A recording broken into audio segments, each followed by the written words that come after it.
And if you have questions, we'll have approximately 2 minutes after each presentation for questions, and we'll look at the chat and take it from there, or you can raise your hand, but we'll give priority to the chat because you may have questions as they go along. And then we have after the discussion to 10 to 15 minutes, we'll have a general discussion of 10 or 15 minutes, and then we'll do a closing. And so please make sure, I guess you're all muted already, and you can, don't need your video until the Q&A if you want to give your question. So I want to show one slide, if I can. Oops, share. Okay, so this slide is a teeny bit of background. This is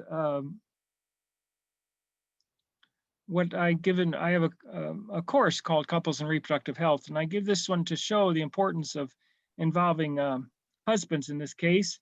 These are experimental studies where we have randomization, so we're pretty sure the effects. There's no confounders really per se, a priori anyway. And so you see in each of these countries, there was a randomized study in Bangladesh.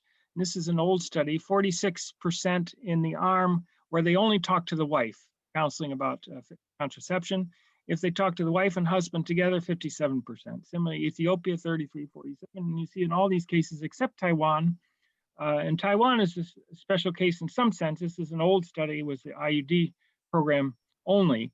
And IUD doesn't take male involvement, sort of thing, you could argue. Anyway, in all the other studies, we see higher percentage if the husband was involved in the counseling as well. So that's just a brief introduction to what we're basically talking about today, and that is involving men and husbands. And I'll stop sharing. And I think there's something else I need to say. I'll introduce each speaker as they come. And the first speaker is Karen Hardy. She's with What Works Association in the US. And the title of her presentation is A Long Way to Go, an analysis of proposed engagement of men and boys in 13 family planning, country implementation and action programs. So I'll turn it over to Karen. Thank you. Thank you so much, Dan. It really, on behalf of my co-authors, Chris Hook, Sandra Jordan, Tim Shand, and Meg Green, I'm really pleased to present our analysis of how family planning strategies have incorporated male engagement and addressed male engagement. This work is a collaboration between Promundo, FP 2020, and the What Works Association, and funded by the Gates Foundation. So, ambitious goals for family planning, reproductive health focus on women and girls, as we know. But I think this group here today needs I mean, we all agree that to achieve these important goals, we also need to include men and boys as users, as partners of women, and as influencers in the community. And this message has been clear since ICPD, 94, probably even before that, that men and boys also need to be engaged. Just this last year, Bob Blum and colleagues, based on their early adolescence study, said to achieve SDG 5 by 2030, we can't ignore boys and men in the name of supporting women. So really a need to do this. So as FP 2020 in 2012, since 2012 with FP 2020, one of the sort of mechanisms of programming for reaching ambitious goals has been through costed implementation plans, family planning strategies. And these plans have the sort of domains of, they look at what needs to be done in policy and advocacy, financing and governance, demand generation, service delivery and human resources, and measurement. And then they also have a section where they actually figure out how much all of these things are going to cost. So these are, these are a good snapshot of what countries are thinking about, both to achieve their family planning goals. And it also gives us a chance to look through these strategies to say, and how are men and boys incorporated into these strategies, if at all? So our methodology was that we went through 13 strategies related to FP 2020 commitments. This was the commitments that countries gave in 2012 and 2017. We looked through their costed implementation plans, and then countries also produce annual action plans, and then they report to FP 2020. And the countries, so it was 13 strategies, but it wasn't 13 countries because some countries we looked subnationally, as you can see. But we have countries in Africa, DR Congo, Ethiopia, Kenya, Nigeria, both national and 3 states, Niger and Senegal. And then in Asia, we have the 4 provinces of Pakistan. So these are the 13 sort of strategies. So we based our analysis on a definition of male engagement that you can see on the slide. And then we look through each of those components that I showed on the previous slide of CIPs to say, you know, are men even addressed, and how, men and boys. But then we also look to see how gender norms and services for men were incorporated into CIPs. So with that, there are some limitations to this analysis. It really focuses on FP 2020 documents, not sort of a broader range of policy documents in a country. It also just looks at the plans themselves. It doesn't look on what was actually implemented. We really encourage that work be done, you know, much more sort of evaluation of implementation of CIPs.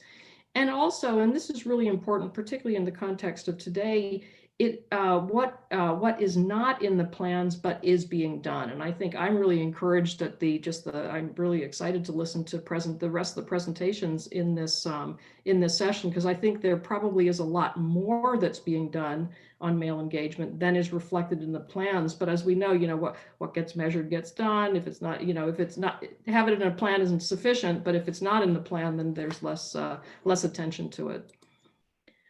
So what are our findings? I mean, really, it's not that there was nothing on men and boys in these CIPs, but what we found is that there really is insufficient focus on male engagement, and particularly on addressing gender norms. And we recognize that CIPs are, you know, they're sort of high level strategies, so it's not that they can go into a lot of detail, but we think we could be more. We didn't find any policies, you know, sort of policies, norms, and protocols that propose improvements in male engagement to better support male engagement.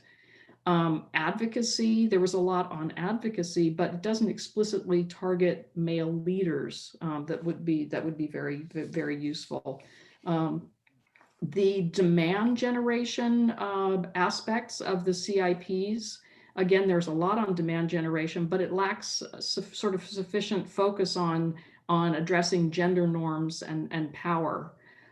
There's a lot in these CIPs on adolescent-friendly services, reaching youth, but again, nothing explicit on sort of engaging boys and addressing boys' needs that may be different than girls' needs, and to be much more gender responsive. So again, I'm glad we're going to be hearing about that in subsequent presentations today.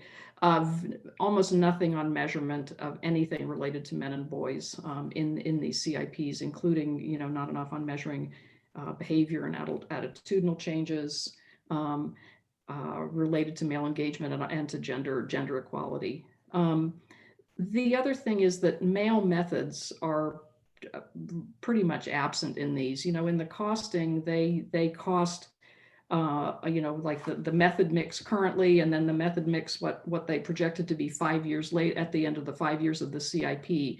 And you know, you can see vasectomy, you know, they're not expecting any increase in vasectomy. It's all focused on female methods, and not even that much on male cooperation methods, male-female cooperation methods. So you just think, well, they're not really anticipating doing much with men in that area. So just some recommendations that we have, and again, I think there's been so much that's come out just recently on engaging men through the IGWG, through Breakthrough Action, so many different groups, the High Impact Practice Initiative. So I think we have a lot to work on to really strengthen these CIPs, this next round of CIPs moving to 2030. Looking at harmful gender norms through the life cycle, it would be important to include those. Addressing male engagement through policy, improving the policy environment. Stan, I agree with you so completely about couple-centered approaches.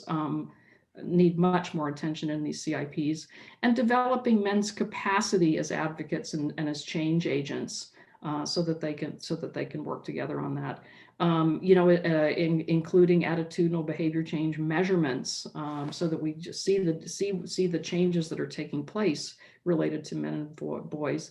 And then, of course, viewing men as users of contraceptives, also not just assuming that all of this is just using contraception. It only has to be women. And of course, since this is an IUSSP meeting, there's plenty of scope for more research. We'll be hearing more today, but just understanding how best to reach men as users, to reach men to change gender norms. Just so many topics that need to be addressed, related to men and boys. So I am going to end there. I have no idea how much time I took, but hopefully I was within my time. Stan, I didn't hear anything from you, so that's so I'll now, I guess, open. Stan, I guess you'll tell me if there's some questions. Yep. Any questions in the chat? Let's see. I don't see any. Okay. So we'll go to unmute yourself if you've got a question, a quick question, and Karen can answer.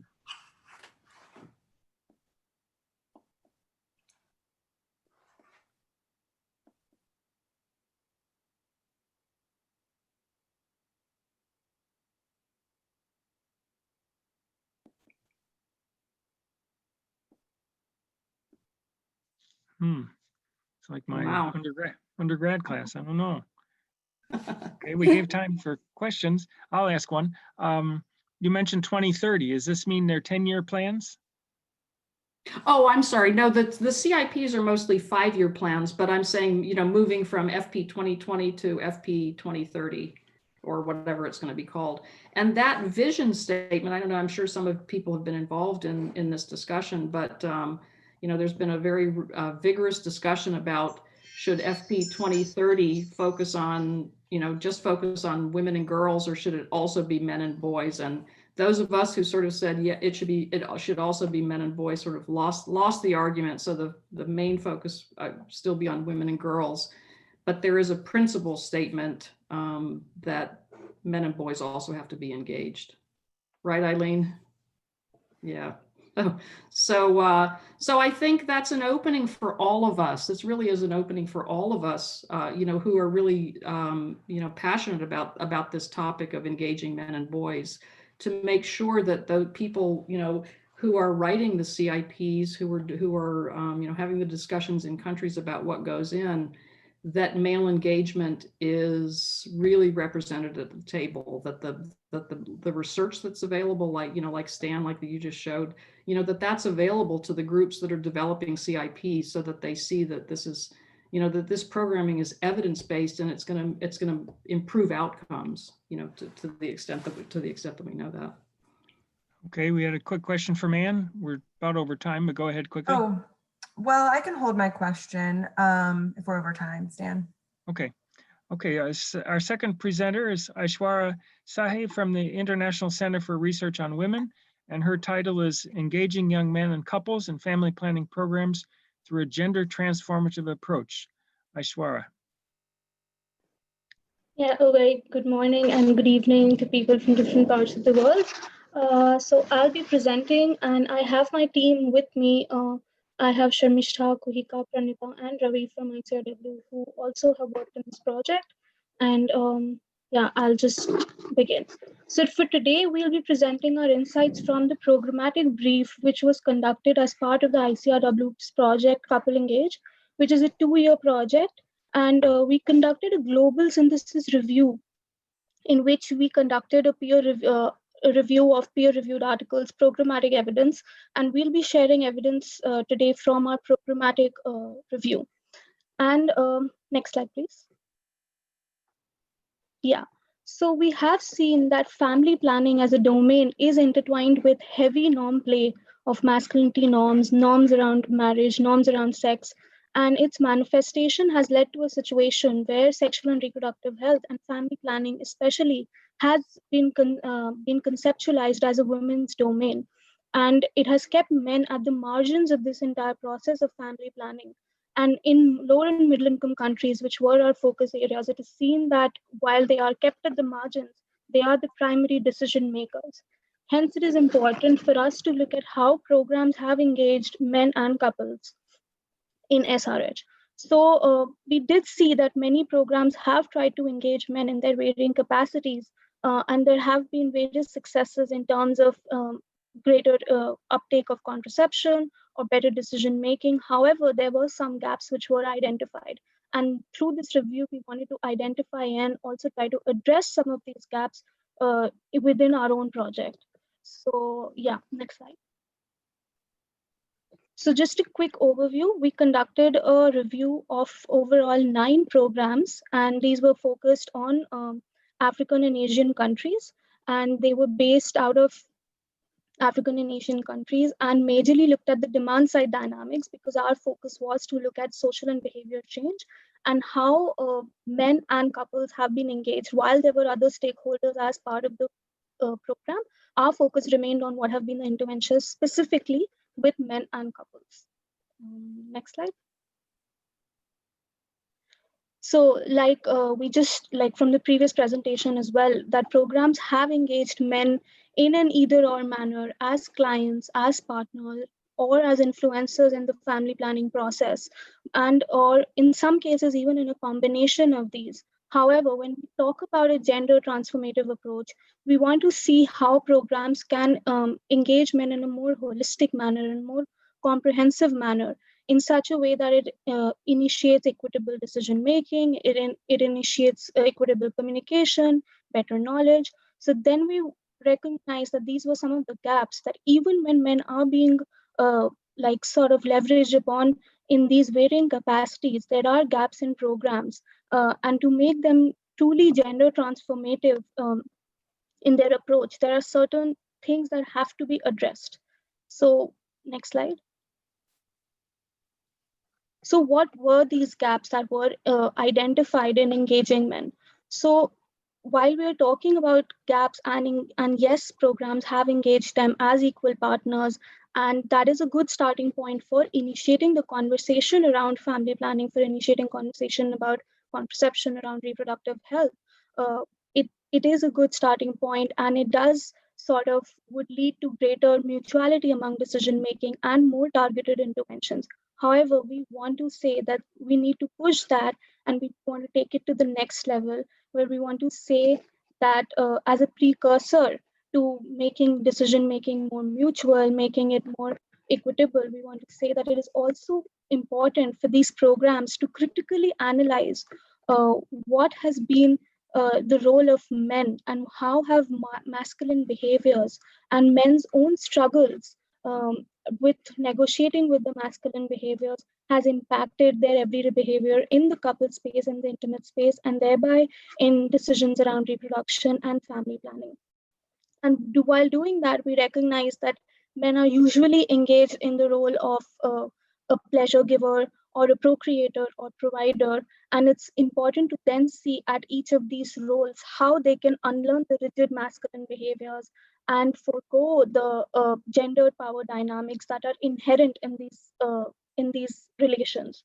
So what we're trying to then say is that before even creating a situation where there is a gender equitability, we want to make it we want to make it gender equitable in a way that both men and women start at a level playing field in terms of their knowledge, in terms of the comfort level, in terms of the decision making, and it is a more collaborative process.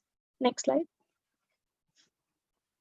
So in parallel to the programmatic review, and some of the insights that came from the programmatic review are there on the screen, but I'll just be talking that over and above these recommendations that we have, we also conducted a peer-reviewed evidence. And from that, we found that the intimate space, the couple space of men and women is fraught with norms and is fraught with norms which operate at various levels, whether it is at the community, whether it is at the health system. And these norms are so stringent that they sort of also enter into the, they sort of also enter. So try restarting it. Unplug the router. Wait 10 seconds, sorry. Then plug it back in.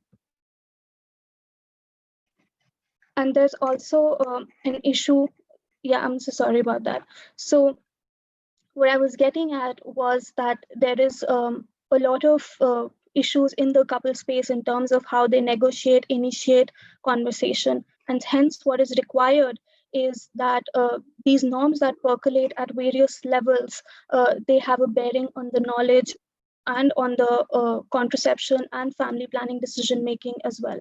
Hence, programs need to understand these inequalities that exist, and by keeping them more gender equitable, by inducting couples from the community, by looking at gamification, digital media, or through various other programmatic interventions which have been successful in other programs, we can then actually target couples to make more empowered and informed choices. On the next slide. Yeah, so based on what we were saying, that on the basis of the increased knowledge, on the basis of the more equitable couple space, we then hope for a more collaborative decision-making process. And through our own interventions, our effort has been to make these processes such where men and women are together able to come as a couple unit and take decisions through gender transformative programming. And what is most important amongst gender transformative programming is that these programs are usually, they fall flat once the intervention ends. Hence, it's important for the programs to have a sustainable change. And for that, it's important that even after the intervention ends, there are refresher workshops, or there is a co-creation of knowledge along with the local people, so that the messaging around contraception, around family planning is sort of consumable for the audience in question. And yeah, that's all. Yeah, that's all. 2 minutes. Thank you. 8 minutes. Okay, questions for Aishwarya? Anything in the chat? Let me check. Okay, Karen has a question. Are there any strategy for engaging men and boys in SDGs? How can men and boys in sexual reproductive health gain global attention? Oh, this was for Karen, I'm sorry. So, yeah, maybe we can discuss that later. Yeah, let's hold on that one. Okay, questions for Aishwarya? I have a question, Stan. This is Neetu. Go for it. Hi, Aishwarya. I just was curious I saw SASA on your list of programs. I just wanted to hear a little more about SASA and why have you included it in your list of programs? I would just like to hear more about that. Yeah, thanks a lot. And in fact, thank you for pointing it out, because SASA does look at a power analysis, but it does so for gender-based violence. So the idea behind including SASA was that the power analysis that they use, the START Action Support Awareness Campaign, we wanted to understand whether, because it has been a very successful intervention, whether the findings or whether the approach that they have used is something that can be sort of replicated in the SRH and family planning domain. And for only that reason, we included a program on gender-based violence. Okay, thank you. There's a question from Rachel Shapiro. I'll read it. Question around the recommendation of inducting young couples. This runs somewhat counter to the logic of engaging more established adults, couples, stakeholders for this work that I often hear. Can you share more about how young couples can be leveraged to promote more equitable family planning decision-making outcomes? Yeah, so I think the idea behind inducting young couples has also been in terms of relatability. And when I say young couples, it not necessarily means like extremely young, like couples between the age of somewhat 25 to 30 who have successfully been able to negotiate with the norms, who have successfully been able to constructively communicate among themselves and who are seen as somewhat aspirational couples. And just to quote an example from one of our own programs that we reviewed, the Smart Couple was based on this, that this was the theoretical underpinning for Smart Couple, where certain couples are seen as aspirational because of the way they plan their family. And so those have been strategies that have been successful. So in terms of that, not just in terms of promoting equitable FP decision making, but as an overall overall reference point for using contraceptives effectively for spacing and for family planning. Okay, thank you. I think we're about ready to go on to next, but I forgot at the introduction to give thanks to people who helped to organize this. Paul Monet, definitely of the office, did lots of work to get it ready. And Neetu John, who spoke a few minutes ago, also on the panel, who helped me select the presentations we have from quite a few that were submitted. And also Hilary Schwant earlier with Neetu, we picked this topic together. So rather than the whole committee trying to decide on a topic, we took a little subcommittee that worked on it. So thanks to all those folks for getting us ready.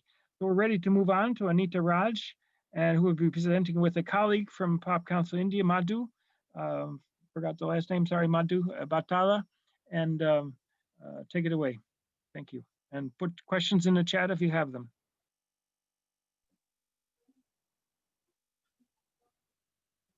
Hi, can you see my screen?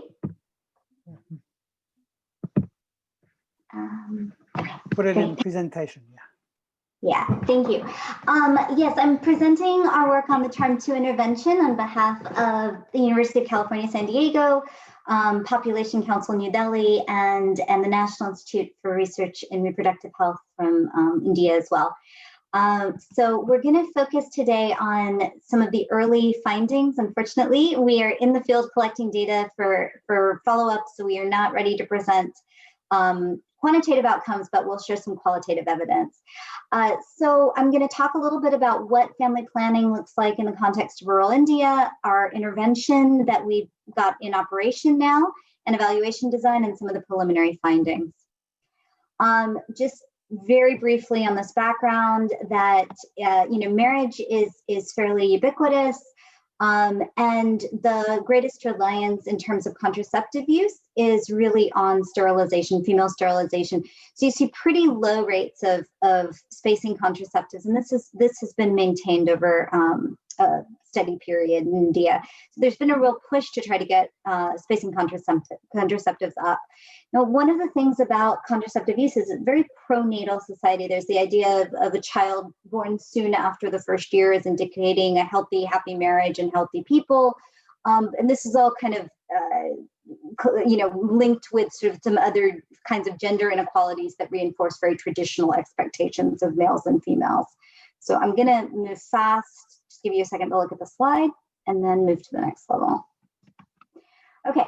So we were interested within our intervention to look at how a gender synchronized family planning program can have impact on key outcomes of interest, including contraceptive use, but also a reduction in unintended pregnancy. We originally did a study that involved a focus on men with an assumption that, much of the outreach is with women. And we found that this male-focused intervention, which included both gender equity and family planning counseling, did in fact improve contraceptive communication and contraception, but primarily in the form of condoms and to a lesser degree pills. We also found a reduction in marital violence. We also found an increase in equitable gender role norms. But ultimately it had no impact on unintended pregnancy. And we think that was in part because of the relatively low other forms of more effective contraceptives, and that there was an issue of not really sufficiently engaging women, although it had a couple session, because it was such a male-centered program with a male counselor that delivered the program, a male health provider. This is delivered by a health provider. So we decided to upgrade our CHARM intervention by adding 2 female-only counseling sessions in addition to our final session with the couple, and the female counseling session offered opportunity to get long-acting reversible contraceptives as well as pill and condom, which were more available in the first intervention, but less so in the second, because you really need medical care. And the female session is offered by an auxiliary nurse midwife. We really focused on person-centered care and high-quality family planning counseling because we do know and recognize there's a history of coercive care. So just again, we have sessions 1 and 2 delivered by the providers, and they're covering family planning and gender equity. And then in session 3, we bring the couple together. Very rapidly, we have a cluster randomized control trial design. So we follow our participants up over a period of 18 months, conducting a baseline 9-month and 18-month follow-up. We have 1,206 couples in our study, but we also have 60 couples in a qualitative component of the study. So we use a mixed methods design, and the qualitative interviews include not just the couples, but also providers, and we conducted focus groups with mothers-in-law, and that's what we're going to present a little bit about today. We also did process evaluation to ensure quality control and monitoring, and we did a mapping of the healthcare context. So it's a quite comprehensive study, and this kind of shows the charm. You know, we were in Maharashtra, and this is the rural site. For those of you who know the area, it's Jinnar, Taluka, and I do not know what's happening. My computer, oh, there it is. I'm going to skip that slide. So just a little background on that area. This is an area that's got very good, it's a very strong agricultural land. So there is a very striking level of sort of economic security through the land. When the agricultural land is strong, which is what was the case much of the time we've been there, but obviously less so now that it's under the pandemic and there was this halt in getting their supplies into market. Interestingly, though, even though it's a place where the kids are getting an education, and it's a place where there's some level of resource, it's rural. And so it's primarily your more traditional medicine type of providers, Ayurvedic and homeopathic, rather than medical tradition, the allopathic providers. So it gives you some understanding but this is a rural area with some resource, but it's still kind of not the strongest healthcare infrastructure with regard to allopathic medicine, and thus for modern contraceptives. I'm going to move on just a second on the sample characteristics for you to see.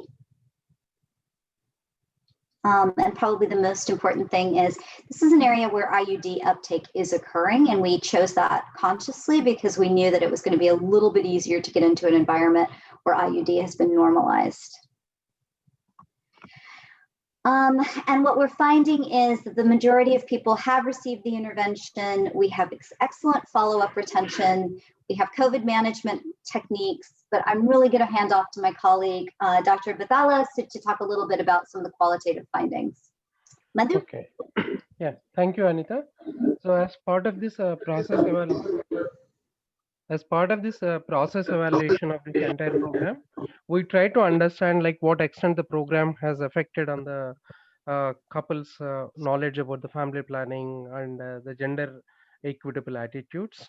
So we have done like 50 couples recruitment for qualitative assessment of the program, and we observed that, I mean, the program had effect not only on the knowledge enhancement among the couple, but also it tried to address some of the gender inequitable attitudes that prevailing among husbands particularly. So when we look 3 at minutes. when we look at this qualitative findings, I mean, we try to extract some of the key findings that actually narrated by women, how this gender inequitable attitudes transformed their attitudes, not only towards on the usage of the family planning, but also how this interspousal communication has affected on them. So one of the quotation is that woman says that, yes, I have seen some difference whenever validity of my injections used to over after 3 months. I avoid sexual contact with my husband, hence he used to feel guilty, that why I'm behaving like that. And sometimes he used to get angry on me, but now he understands me and he himself controls on it, and now he doesn't say a word regarding this, and this happened after participating in the program. So here I would like to reiterate, the program is for 3 sessions, like 2 individual sessions focused on each of them, and then 1 couple session. now the thing is that, and this is right, because I will have to suffer the consequences if we don't control on it. So this shows how the program is penetrating into the young couples and then changing their mindsets. So similarly, the husband also states that before participating is that we were unaware about different methods, and they had a lot of misconceptions IUD and how it affects on the woman's body. But now they have realized about various methods, including injectables. Next slide, Anita. Anita. Oh. No, So please hence, go I ahead. mean, yeah, hence we felt that, I mean, the charm 2 kind of studies are needed, particularly to address the young couple in rural India. And spacing contraceptive use is not an norm, and loads around 42% of married women, they never used any modern contraception in the study area. And spacing contraceptives used are more likely to be the condoms, which are less effective. And then the program aims to increase the other long acting reversible contraceptives. And the marital violence is not uncommon, but less likely that than the national average. But still, there are evidences that there is a kind of a declining scenario, particularly in terms of the emotional violence. And the healthcare context is mainly the Ayush providers, where the lack providing in family planning counsel to these rural young couples. And we all know that the public health system is mainly focused on service delivery, not exclusively focusing on the counseling preparedness. And to some extent, the COVID-19 pandemic has also affected on the family planning services, particularly the access to the contraceptives, and it has the less likely to use in these areas. So the overall findings may be available in spring 2021, and the 18-month online assessment is still under progress. So we may get the full results in 6 months, then we will be happy to share to the wider audience. Thank Okay, you. thank you very much. Questions for Anita or Matu? Yeah. Anything in the chat? I didn't see anything. Or you can unmute yourself if you wish to ask it directly. I can ask Stan. Please. Thanks, Madhu and Anita. I've done some work on couple interventions in Nigeria, and one of the challenges we had is just getting the men in the room, and so that sort of extended our intervention to an additional year. And this was urban Nigeria, so I was just wondering if you had challenges like that, and how did you tackle that, or was rural India different from urban Nigeria? Just curious. This is our second study in Maharashtra, and we really haven't had difficulty. We use local male providers, but I'm going to hand off to Madhu about what he thinks is the reason that that's been not difficult for us. I mean, we had to put a lot of efforts, particularly engaging couple in the study. Always, I mean, women are easy to access, and then we can easily convince women. But here, convincing, men, particularly the husbands, who are below 30 years, because below 30 years means they're more into the economic engaged and activity, and they don't allocate time for this kind of interventions. But what we did is that we had a rigorous screening for all eligible couples who are available in those study clusters.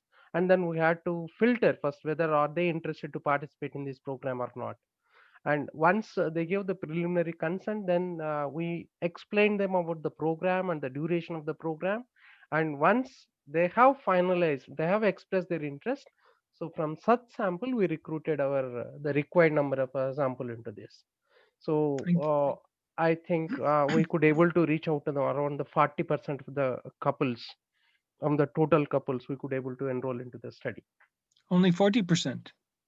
Yeah, this is what I need to check that. Yeah. No. So let me just, so wait, you mean 40% of who so we went, so they sampled the full sample and then they randomly selected, but the participation rate, I'll get you the participation rate. Madhu, he's looking for the participation rate of those recruited. What percent said yes?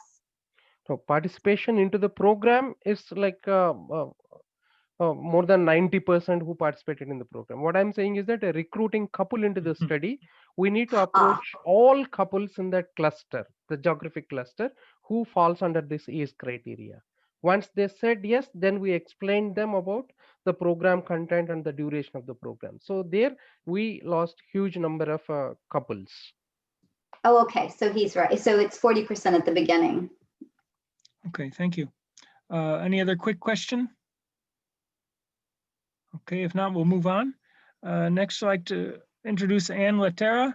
She's with CARE USA, and her title is Engaging Husbands of Married Adolescents in Bangladesh and Niger, Formative Research and Programmatic Experience from the Imagine Project. So Anne. Yes, thank you, Stan. Can you hear me? Mm-hmm. And you can see my slides. So we're off to a good start. Thanks everyone so much for the opportunity to share in community with you all today. As Stan said, my name is Anne Latera. I sit on CARE's Health, Equity, and Rights team, and I'm currently acting project director for the Imagine project, about which I'll be sharing today. Let's see, there we go. The Imagine project was really born out of an opportunity and in response to a challenge. So despite the fact that 90% of adolescent pregnancies in the Global South occur among married girls, sexual and reproductive health and other development initiatives often fail to reach this key population. So they're targeted to the laudable goal of preventing child early and forced marriage, or are more tailored to the needs of older adult women. So this offers an opportunity to better tailor our programming to address, the unmet and specific needs of this population. In response to this opportunity, we set out to meet the challenge to design and test an intervention that could support the healthy timing of first births among married adolescent girls and their pursuit of alternative futures, be they educational, vocational, income generating. This project is ongoing in Zinder, Niger, and Rangpur, Bangladesh, and it consists of a holistic package which really aims to address the barriers and facilitators at the sort of agency, relational, and structural levels. But today I will, of course, be focusing on two male engagement approaches that we're employing. The first, FADA groups in Niger, and the second, couples counseling in Bangladesh. And just a note that this work is made possible with generous funding from the Bill and Melinda Gates Foundation and the critical partnerships with the organizations that you see listed here. So before we began implementation, we conducted a fairly comprehensive formative research process and human-centered design process. And that included in-depth interviews with health workers, mothers and mothers-in-law, fathers and husbands, intercept interviews with community members, and qualitative data collection using vignettes and card sorting with adolescent girls. This research then informed the intervention activities that we would ultimately prototype and are currently implementing and testing. The overarching finding when it came to the formative research as a whole, and certainly as it pertained to male engagement, was that husband support would be absolutely critical in the achievement of our project goals. And this is because in both settings, so in Niger and Bangladesh, a husband's support can facilitate access to health services, that's both physical and financial access, protect against reproach or sanctions from family and community members that girls often experience if they do choose to delay or time their first birth, lend credibility to girls' decision to delay. So in both contexts, if this decision is presented as a joint decision between partners, it is often more acceptable and girls' reputational risk is reduced. And a male or husband's kind of buy-in and support is really critical to allow girls to engage in income generating and training activities that our program is also offering by freeing up her time, which can otherwise be largely consumed by household duties and the like. Despite this, we found that while men and husbands did see potential or theoretical benefits to delaying first birth, this was largely abstract, and there were significant barriers that really prevented them from being true allies in practice in their own relationships and communities. 3 of these barriers were kind of widespread and pretty persistent misconceptions about the safety and impact of family planning methods, particularly as it related to future fertility and childbearing goals. They themselves were also not immune to the social pressures to start a family early, to really cement the marriage and the commitment. And men often, and this is not exclusive to men, but men were not immune to this. They understood that safe ages at which to have a child based on the duration of marriage and not necessarily on the physical or emotional or financial maturity of their partners or indeed themselves. And you can see a few quotes here that really illustrate this point, that male support and particularly the support of husbands is really critical to ensuring that girls are able to make decisions about the timing of their birth in a supportive environment. So this formative research led us to the design of 2 distinct approaches, each tailored to their context. I'll start with Niger, where we focused on FADA groups.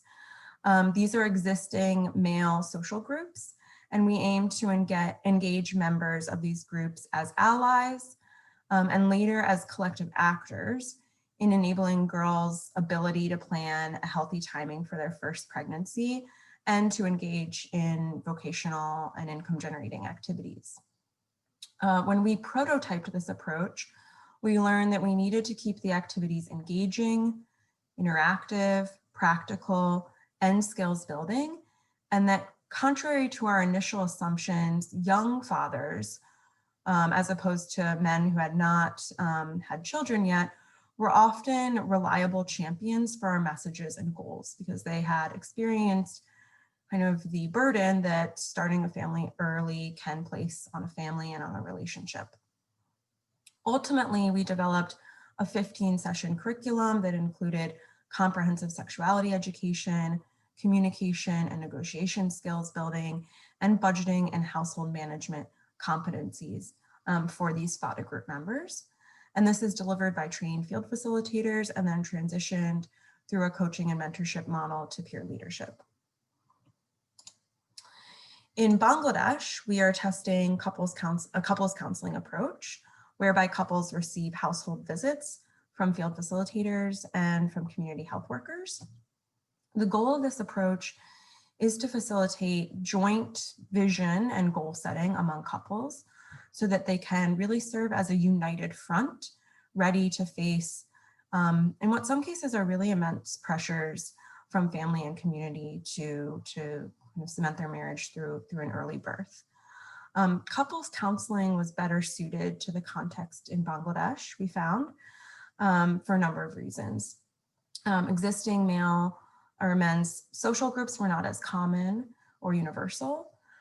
Couples were motivated by the idea of getting to know each other and the possibility of kind of building stronger bonds and relationships through our activities. Men in particular reported really preferring to receive kind of sensitive sexual and reproductive health information with their partners instead of with their peers, which is a departure from what we heard in Niger. 2 minutes. And thank you. And this offered the ability to include mothers-in-laws who were in this context perhaps equally influential and important in couples' decision-making processes, particularly around childbearing and first birth. Our final design consists of a 9-session curriculum that again includes comprehensive sexuality education, along with a board game to illustrate goal setting, a visioning exercise to promote equitable conversations, and a newlywed kit that's given to each couple with conversation cards and information on how to seek health services, particularly family planning services. So while we're still implementing this program and don't have final evaluation results yet, we are conducting a longitudinal cohort evaluation, the results of which will be widely available in early 2022. In the meantime, we have learned very valuable lessons that can inform both existing and future programming that aims to engage men and couples. In short, engaging men to become partners and allies in adolescent-focused sexual and reproductive health project is indeed possible. And as you can see from the graphs on the right, we have had high and consistent participation through both methodologies. Engaging men is also in some ways no different than engaging other actors. The project activities must really respond to their interests, their schedules, and their learning preferences. So testing what will work before implementing is really critical to ensuring you've hit your mark in those respects. We found including a hook or an excitement generating angle or activity, even if it's not directly related to your objectives, can increase participation and ultimately help you better achieve your goals. Similarly, anchoring activities in existing structures is beneficial for consistent participation and sustainability. And last point is just that managing expectations about the primary focus from day one will really help avoid any jealousy or resentment, given that we often engage men and boys with the ultimate goal of empowering women and girls. So thanks so much for your time and happy to take questions. Thank you. Any questions immediately? Great presentation, someone said. I had a quick one in Zinder that was the group was in was French used or one of the local languages, and also could you describe the hook that you used? Sure. In Zinder, we deliver the curriculum in Hausa, so we actually have the curriculum available, both curricula available in English, the Niger version available in French and Hausa, and the Bangladesh version available in Bangla. If that's of interest to people, I can share the link. In Niger, the hook was really around budgeting and household management and income generating activities. So we focused there probably more so than we would have otherwise, because that really kept people coming back and eager for more. Also, our colleagues from West Africa will know very well that village savings and loans associations are very common, particularly for women, more so adult women in Niger. And one additional hook for men has been our ability to link them to CARE's training around village savings and loans, so that can serve kind of as a sustainability factor for their continued engagement and meeting as FADA group members. Thank you. Other questions? Just unmute yourself. I'm sorry, we have one in the chat maybe. Very interesting, great presentation. And you did talk about the hook, okay. Other questions? Just unmute yourself and give it quickly.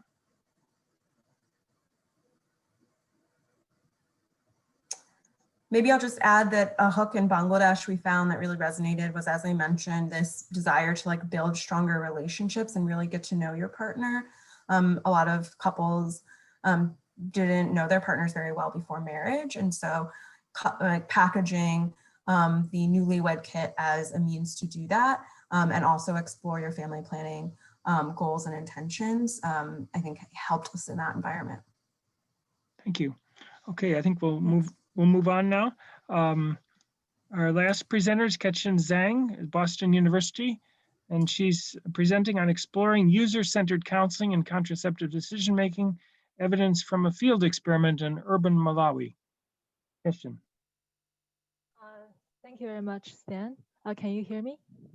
Mm-hmm. Okay, great. Let me make it full screen. A little closer. Okay, great. Yeah, so hi everyone, thank you for attending. So I'm very excited today to present the paper I have been working on with Professor Mahesh Kara, titled Exploring User-Centered Counseling in Contraceptive Decision-Making, Evidence from a Field Experiment in Urban Malawi. So first, I would like to introduce some motivation for this project. Family planning service provision is a bidirectional process where clients have a set of prior beliefs on their fertility decisions, spacing decisions, or like their preferences for contraceptive methods, and where providers will guide the clients to realize their preferences and achieve the desired outcomes.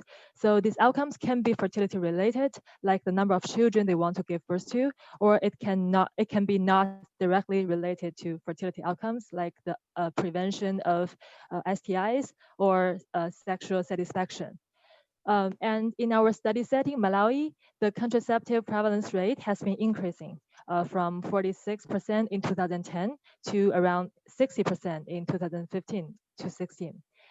Despite this increase in the CPR, are women using the right methods that reflect their preferences? Also, according to the DHS 2015 and 16, around 37% of women discontinued their contraceptive methods in less than 12 months after starting to use it. So this suggests that frictions exist in women's realization of their ideal method. And the current family planning practice in Malawi may not be user-centered from what we observe.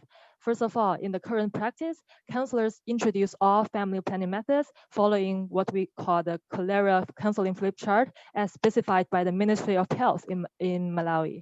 So this is a picture of the flip chart counselors use to counsel women on all family planning methods. So this includes up to 13 methods with very detailed information on their characteristics, their like benefits or some potential side effects. And the methods are ordered by effectiveness in this flip chart. So the aim of this approach is to achieve informed choice, where clients are informed about all possible methods they can have access to. But how well does such a counseling approach do in helping women make informed decisions? By informed decisions, we mean women obtain all information and can update their beliefs and preferences and act on these updated preferences in the end, ideally. So in our study, we incorporated a question asking women if they had received any kind of family planning counseling during their last pregnancy. And among the 782 women who answered this question, only 32 received such a counseling procedure in their last pregnancy, among which only 2 of them received the counseling individually, while 30 of them received group counseling. So this suggests that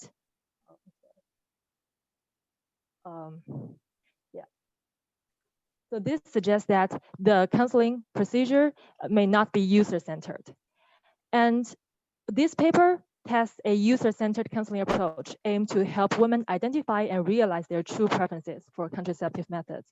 And we implement a randomized control trial to examine the role of a user-centered counseling on clients' concordance between their stated preferences and realized preferences. And in particular, we investigate 2 channels through which user-centered information provision affects concordance between stated and reviewed preferences. So some preview of results. Women who receive the short counseling or tailored counseling procedure, as I will introduce more later, are slightly more likely to change their ideal method over time. But they are less likely to realize or have picked up their stated ideal methods at follow-up. And therefore, they were more unsatisfied with their currently used method at follow-up. On the other hand, women who were encouraged to invite their husband to the counseling session were less likely to change their ideal method from counseling to the follow-up stage. And they were more likely to switch to another method over time. But this is just marginally significant at 10% level. And they were also more likely to pick up their ideal method, they stated before in the end. But although they were more likely to realize their method, they were no more satisfied with their currently used method at follow-up. So this graph shows the experimental design where we randomly assign 782 women into 4 groups following the 2 interventions, short counseling and husband invitation. Women assigned to T1 group received a long standard counseling which contains 13 methods with husband invitations. T2 group, short counseling, no husband invitations. T3, short counseling with husband invitations. And T0 is a control group where women receive a long standard counseling procedure with no husband invitations. This table shows a brief version of the experimental design. And since, and I will talk about this husband invitation intervention in more detail now. So for women assigned to the group with husband invitation, our counselors provide the women with the option to invite their husband before the counseling is administered. So this intervention in our study differs from the existing studies on male involvement in that it provides the option for the women to invite their husband rather than inform them that they were assigned to the counseling group with a couple counseling group. So we leave it up to the women to make a decision on whether they want to invite their husband or not before receiving the counseling. So this is about the husband invitation intervention. And for the tailored or short counseling procedure, our counselors first elicit women's most valued attribute in choosing a contraceptive method. And if more than one attribute is chosen, we let the woman rank their attributes by using the 20 counters. And then the attribute assigned the highest number of counters will be the top attribute the woman has chosen in choosing a contraceptive method.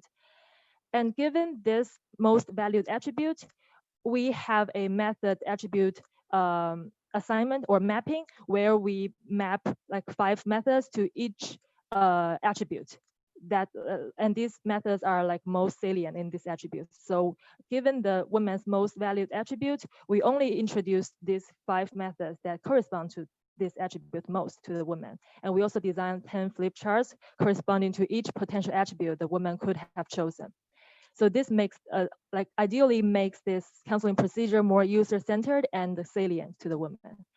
So following the counseling, women receive a bundle of free family planning services for a month period, starting from the counseling day, which contains 3 components. One is free transportation to the Good Health Karma Clinic we partnered with locally in urban Malawi.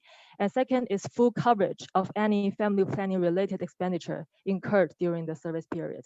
And also our counselors provide women with free mobile credit to let them make appointments by phone with the field manager or taxi driver to schedule a visit to the clinic anytime during the service period. And 3 this minutes. is okay, sure. So this is the ID card we prepare for all women, which contains the contact information of field manager. And this is the private taxi that takes the woman to the clinic. And this is the clinic where women can have access to all family planning services. So this is the summary statistic table. And we employ this very standard empirical framework where the outcome variables of interest are the change in women's stated ideal method, their change in their currently used method over time, their uptake of ideal method in the end, and also the concordance of their currently used and their ideal method at follow-up session. And we regress these outcomes on each treatment, either short counseling or husband imitation. So let's come to the results. Women who received short counseling were slightly, but not significantly more likely to change their stated ideal method from counseling to follow-up. And they are less likely to have picked up their stated ideal method at follow-up because we gave them the opportunity to visit the clinic and we know their currently used method at follow-up. So we found that they are less likely to have picked up their stated ideal method in the end. And they were more unsatisfied with their currently used method at follow-up, probably due to their relative inability to act on their change in preferences.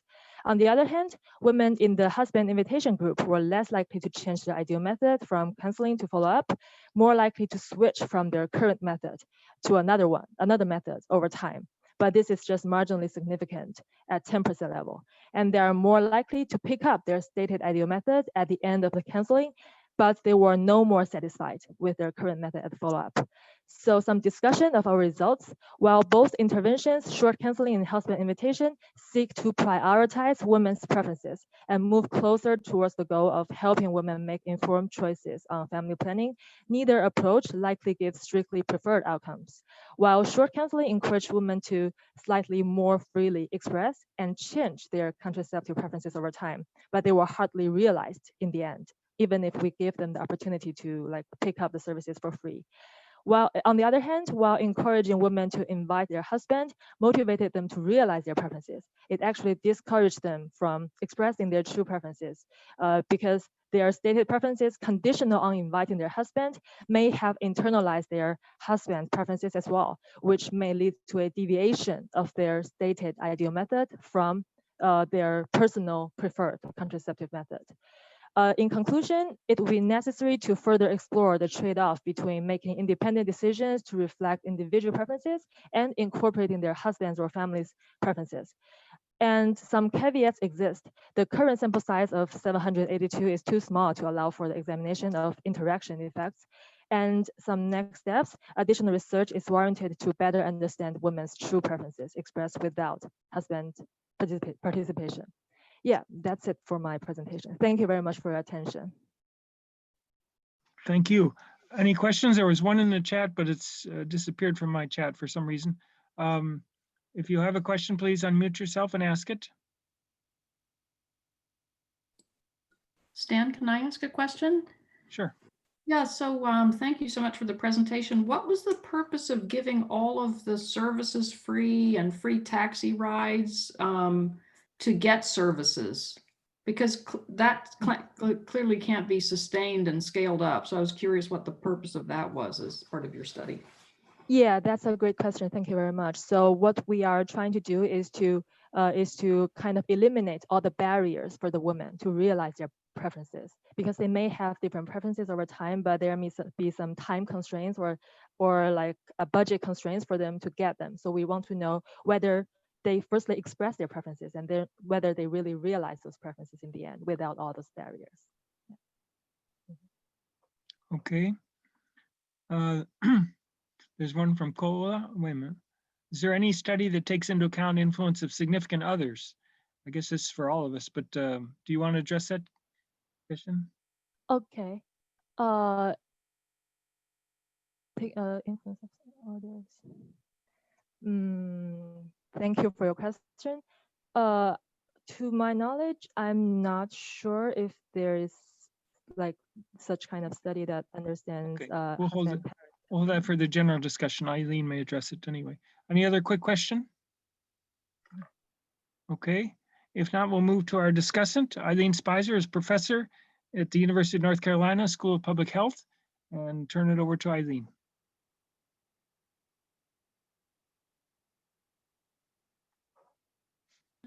Can you see my presentation? Can you see my Yes. presentation? Yes, very well. Okay, great. So thank you, Stan. Thank you to all the speakers. It was fun to review your presentations and to think about it. So I thought about how I was going to use my time. And so first off, I'm going to say, even though this is an IUSSP meeting, I'm not undertaking a deep scientific review of the papers, since I really only had the presentations to work from. And so that's my first caveat. And then the second is that I'm going to consider what we've learned from engaging men and couples. I'm going to provide thoughts on the talks, one per slide, and I'm going to introduce some areas for group discussion. Hopefully we'll have time. I did pull from Karen Hardy's and colleagues' slide her definition of what male engagement is. It's really the intentional inclusion and participation of men and boys in family planning programs as supportive partners, contraceptive users, and agents of change, with an emphasis on addressing gender norms and power differentials throughout the life cycle. I thought that was very helpful for sort of framing our thinking and then thinking about how men and boys and couples are being engaged throughout the process. When I looked at sort of how men and boys are often, or couples are engaged, I put them into these categories, which aligned nicely with what actually Hardy and colleagues did. The first category might be, and I actually added the first category based on the Malawi paper, through the wife's choice. You know, the wife has a choice to engage her partner or not. We also engage men as individuals with family planning needs, and as Hardy and colleagues pointed out, there's a gap in that, in them as clients. We engage men as partners. The Charm 2 included men as partners. We engage them as part of a couple. So the Imagine project in Bangladesh, and then the Charm 2 also did some couple level activities, and Stan pointed that out in his earlier slides. We engage men in small groups. The Imagine from Niger is a nice example of engaging men in small groups. We often engage men through community or religious leaders. None of these papers actually did that, but the Senegal ISU project is an example of one that I know of that has done that.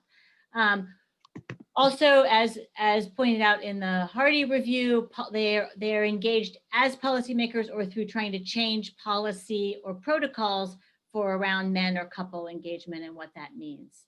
And then measurement-wise, while it's not a way we engage, we do need to measure information from men, couples, or we lack the information to address sort of male engagement, couple engagement. And that's a gap that we have and we know about generally.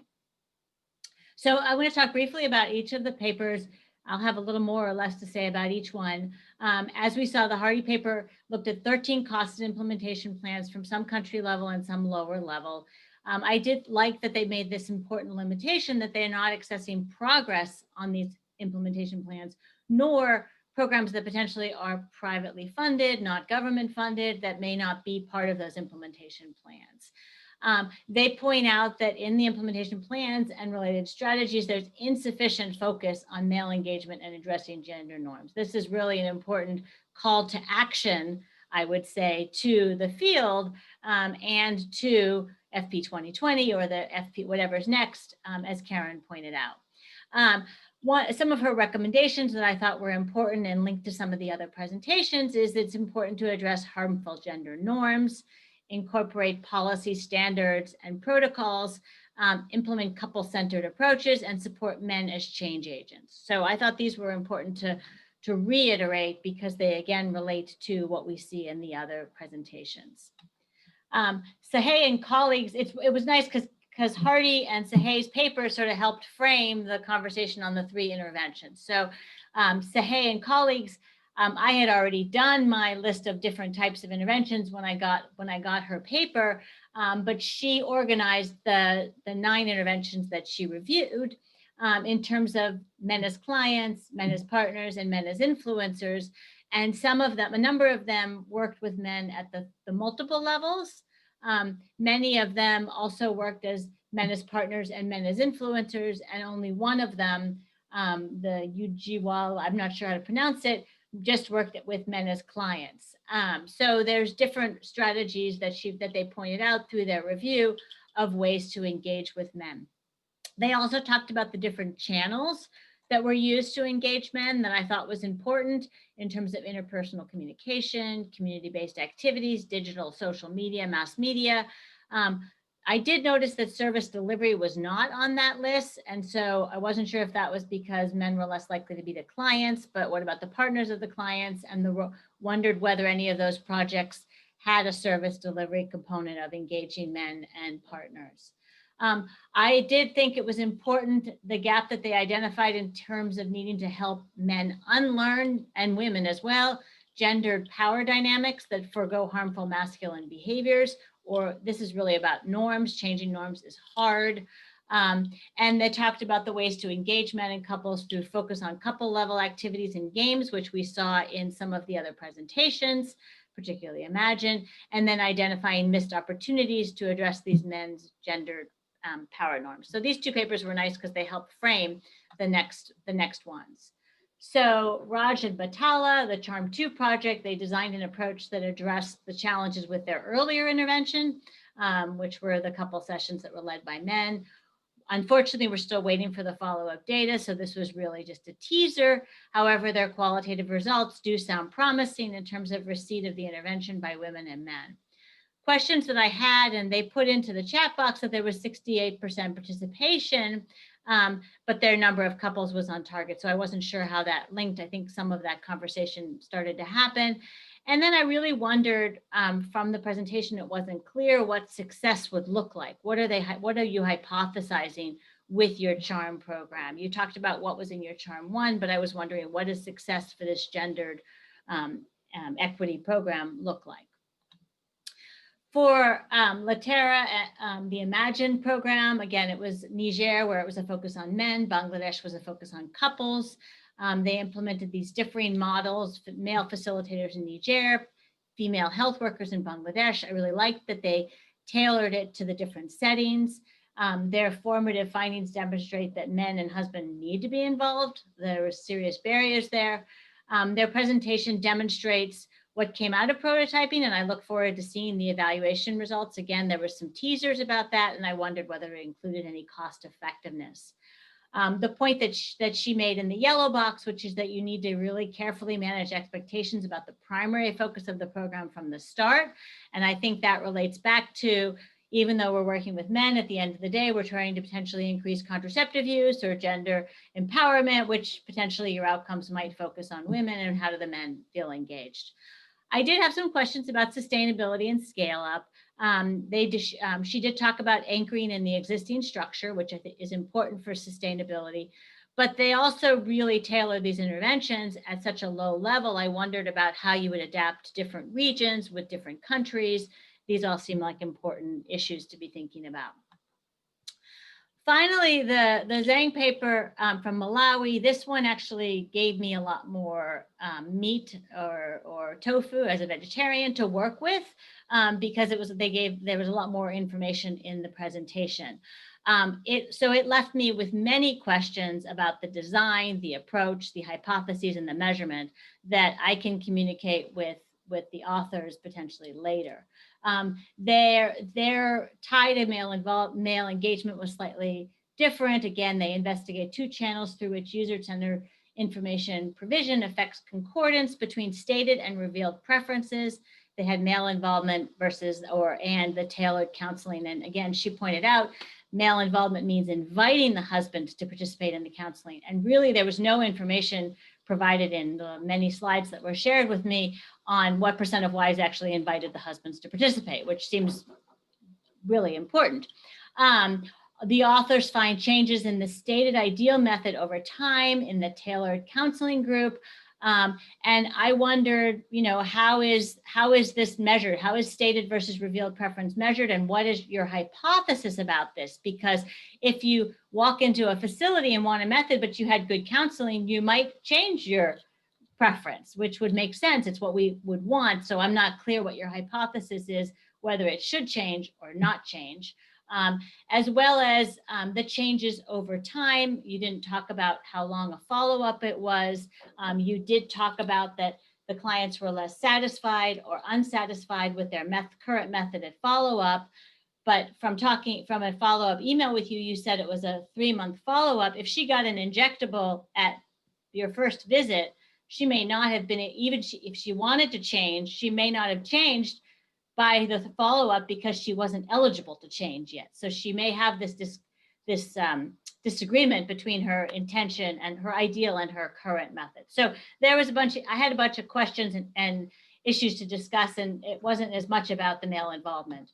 So my final observations are that the interventions discussed here cover different areas, men as partners, and the number of the programs that were looked at, particularly by Sahay and colleagues, were actually among young couples or young wives. There were programs as men as the target group. There were couples-based activities. We still lack clarity on what works best for engaging men. We just know that many strategies are being tried or implemented. We still don't have as much evidence as we'd like.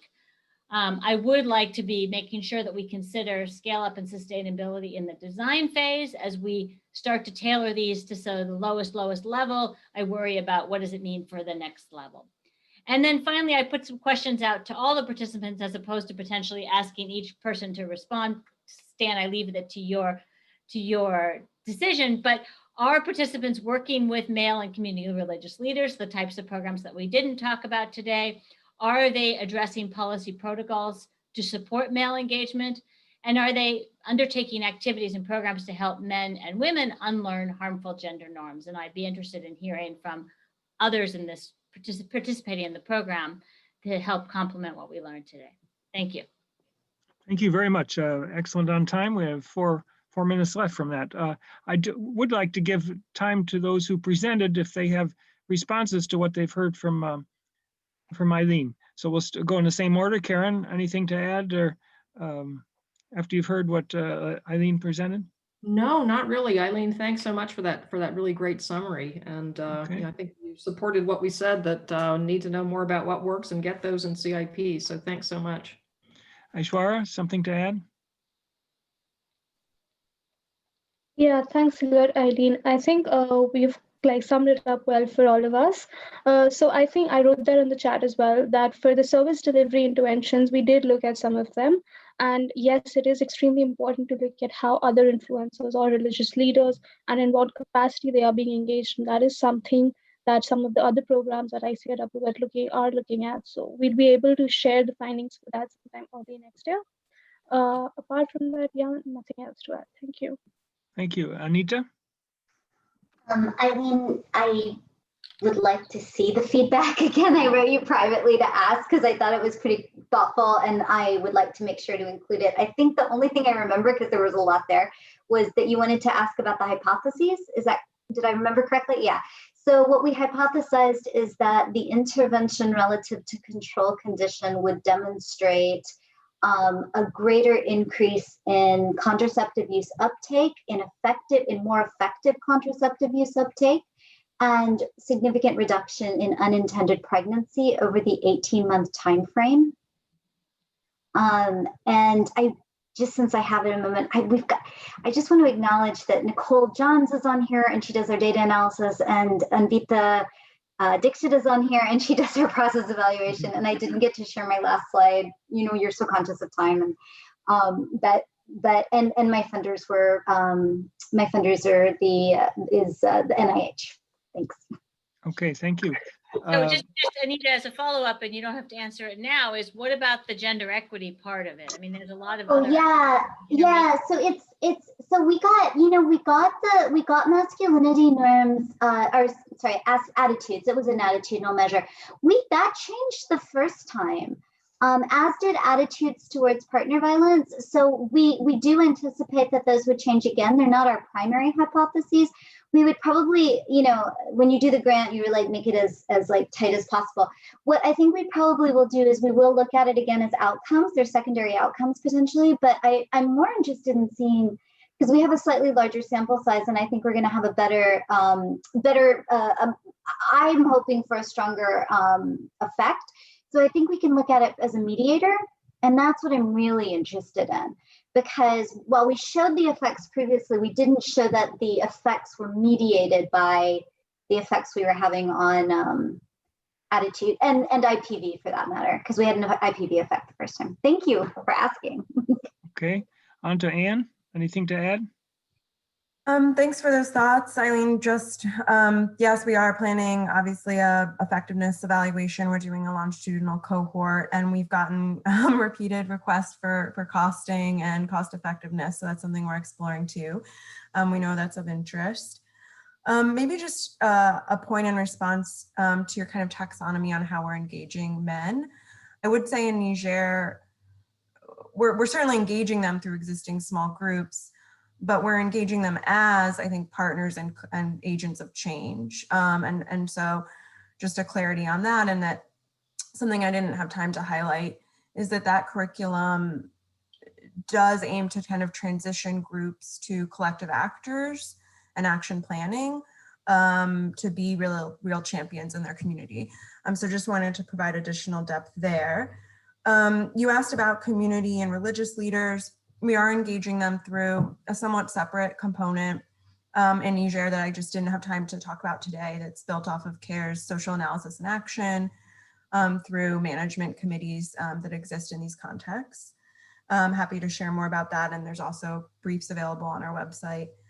And your point around sustainability is very well taken, and one we're thinking about now, I mean, from the start, but also now more than ever as we kind of enter into final implementation period of our project. I do think adaptability versus scalability is a continual balance. It's never copy paste, so you're always adapting to these new contexts, especially if we're thinking about engaging actors like men and husbands that might be less inclined, knowing that kind of we're focused on sexual and reproductive health, which is seen as a woman's issue or as a girl's issue. And can be unappealing to men, whether accurately or not. So I do think we first knew we really needed to adapt to respond to their specific needs if we were going to kind of reach this higher hanging fruit about delaying first birth among married adolescents. Knowing that would mean that they're quite tailored to the context. Thank you. Kishan? Thank you very much. And thank you very much, Eileen, for your very helpful suggestions and just some responses to your points. First of all, the uptake rate of the husband invitation intervention is about 1/4 to 1/3, like 112 women out of the 400 women assigned to that group chose to invite their husband. And this is mostly because most of the husbands are very busy during the day, so they are only available at night. And we try to like reach them like at nighttime, but still the uptake rate is not that high. And also about the measure for satisfaction with her current method during the follow-up, we asked the woman what's her currently used method and what's her ideal method. So like if they are different, then we use a dummy showing their difference as a measure for not being satisfied with the current method. Right. So another thing, yeah, I totally agree with you about the injectable, the time span for using injectables. But yeah, so I will definitely check into that. But I think for both the treated and control groups, the injectables is the most popular method for both groups. So I think this issue may apply to both groups. So I think the effect we are trying to elicit is the pure impact from the treatment on those women who both face like a time span for injectables. So yeah, so we will also look into that. And yeah, I think that's my responses to your points. And I'm really very excited and really hope to like discuss more with like other information in this paper. Thank you very much. Thank you.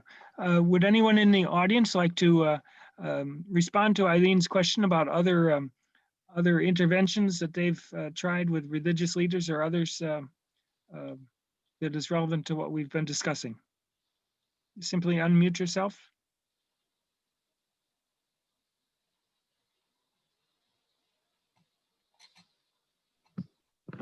And may I take a second? This is Anita. Okay. I was remiss because I didn't recognize somebody on our team, but I think it's a bigger issue that we recognize all of the field teams that put this work together. A lot of them are working at a time of COVID, and I think about our own team with that. And I just, we get the privilege and the pleasure of getting to present, but the field teams I've always valued our field teams, but the field teams and how they've been working safely, carefully, respectfully in a context of the pandemic, I feel like we just have to recognize that. Thank you. Amen. Anyone from the audience like to comment?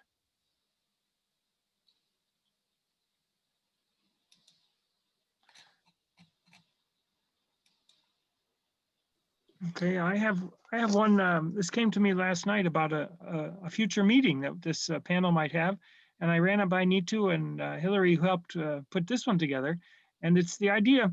The IUSSP has had in the in-person IUSSP meetings, they've had debates. One debate each session, ranging from sex selection, conception to I can't remember any of the topics, but that are very well attended. And we had one actually I participated in about economic development versus preservation of the environment as priorities in developing countries. That was in Korea. Anyway, so I proposed one that maybe we might have for this panel, and that is the following. So in patriarchal societies, of which there are many, family planning programs that seek to incorporate men as partners can be critical to the success of the programs in increasing contraceptive use. That's one side. And the other side is the feminist critique, if you will. In patriarchal societies, family planning programs that seek to incorporate men as partners are a waste of resources. That funding should instead be used to empower women. So my guess is that almost everybody who attended today believes in the first one, but if you have ideas about who might argue the other one, it's a waste of resources to incorporate men, we should just use those resources to empower women. Send me the names and we'll consider that as an option for having another session of this panel. Are there any other words? Susanna, glad to have you join us. Should there be a third arm, which is we should put all our resources into education and be done with it? That's right. Why bother with family planning? Yeah, that's actually, there was a paper in Pop Development Review that showed the education was secondary, that's a pun anyway, was after access to family planning resources as contributing to the fertility decline in Africa, if I remember right. Maybe it was around the world. Anyway, okay, other last comments? Okay, if not, we're just 2 minutes over time. Any from any of our panelists, last words? Thank you for including us. This was really great. Yeah, thank you. Thanks to all our presenters and thanks to Thank Eileen. you. And we'll look forward to a future meeting. If any, like I said, if anybody has ideas on this idea of a thing of a debate You can Stan, send I me an just email. wanted to, it's not quite on your debate topic, but Jeff Edmeades really raised a good issue in the chat about the life course and really much better understanding men's perspectives on their lives rather than us projecting what, how they should change. So that would be another good topic, I think, for another meeting. Tis true. Tis true. Yes. Although the IUSSP had a panel on men per se, I think at one point. I'm not sure. We'd have to look back and see what things they did, but yes. Okay. Anything else? Last words? Anybody else on the panel would like to speak? I see Susanna's there. I'm trying to think who else is on the panel that's here. Hillary showed up. Hillary, you got anything to say? Susan, I'm really sorry I missed it. It's a little early for you. Okay. Yeah, I joined later. Because my time here, I have some mistake. But thank you very much, Stan. It was great, this panel, and I think we have something in common with this other panel we are having there that is about contraception transition. So maybe sometime we could talk about this because man has to be involved too in the contraception. So maybe we could have joint session or something. That's another good idea. Session or something like that. Yeah. Okay. Okay. Thanks to all of you, and no further ado, over and out, I guess. Thank you. Thanks. Bye. Thank you. Bye-bye.